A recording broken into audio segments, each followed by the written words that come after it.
الحمد لله رب العالمين الصلاة والسلام على خاتم النبيين وعلى آله وصحبه أجمعين أما بعد فأعوذ بالله من الشيطان الرجيم بسم الله الرحمن الرحيم قال الله تعالى في سورة آل عمران وَإِذْ أَخَذَ اللَّهُ مِيثَاقَ النَّبِيِّينَ لَمَا آتَيْتُكُم مِّن كِتَابٍ وَحِكْمَةٍ ثُمَّ جَاءَكُمْ رَسُولٌ مُّصَدِّقٌ لِّمَا مَعَكُمْ لِتُؤْمِنُنَّ بِهِ وَلَتَنصُرُنَّهُ قال أأقررتم وأخذتم على ذلكم إصري قالوا أقررنا قال فاشهدوا وأنا معكم من الشاهدين۔ ترجمہ، اور خدا نے پیغمبروں سے عہد لیا کہ جب میں تم کو کتاب اور دانائی عطا کروں پھر تمہارے پاس کوئی پیغمبر آئے جو تمہاری کتاب کی تصدیق کرے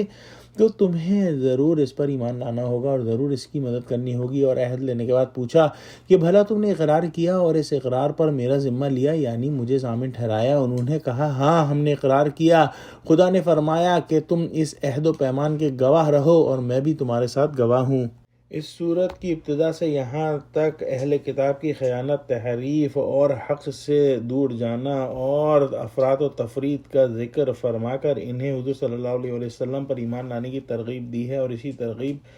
اور دعوت کو مؤکد کرنے کے لیے اس میثاق کا تذکرہ کیا جا رہا ہے جو حضرت آدم علیہ السلام سے حضرت عیسیٰ علیہ السلام تک تمام انبیاء کرام علیہ السلام سے لیا گیا تھا۔ وہ یہ کہ ہر نبی اور اس کی امت بعد میں آنے والے نبی کی تصدیق بھی کریں گے اور اس کی نصرت بھی کریں گے۔ اس عہد کی روح سے اہل کتاب پر لازم تھا کہ وہ آخری نبی محمد صلی اللہ علیہ وسلم پر ایمان لاتے۔ اللہ سبحانہ وتعالیٰ نے یہ عہد سب نبیوں سے لیا اور ان نبیوں نے اپنی اپنی امتوں سے یہ عہد لیا۔ انبیاء کرام کی تو یہ شان نہیں کہ اپنا عہد سے جو ہے وہ پھر جائیں، لیکن یہود و نصارہ نے عہد سے پھر کر دکھایا اور باوجود اس کے کہ وہ حضور صلی اللہ علیہ وسلم کو پہچان گئے تھے ان کو نہ مانا اور جو ہے ان کا انکار کر دیا۔ کچھ علماء نے بیان فرمایا ہے کہ اس آیت میں رسول مصدق سے مراد حضور صلی اللہ علیہ وسلم ہیں، اور کوئی نبی ایسا نہیں جس سے اللہ نے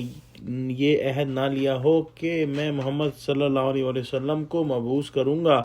اور اگر وہ تمہارے زمانے میں آئیں تو تم ان پر ایمان لانا اور ان کی مدد کرنا اور اپنی امت کو اس کی وصیت کرنا۔ ہم نے یہ متعدد بار پڑھا ہے سورہ بقرہ میں اور سورہ آل عمران میں کہ اہل کتاب حضور صلی اللہ علیہ وسلم کو پہچان گئے تھے کیونکہ ان کی نشانیاں اور ان کے اوصاف جو ہے واضح طور پر ان کی کتابوں میں درج تھے، اور ان کے آباء و اجداد نے ان کو اس بارے میں بہت اچھی طرح سے تعلیم دی تھی،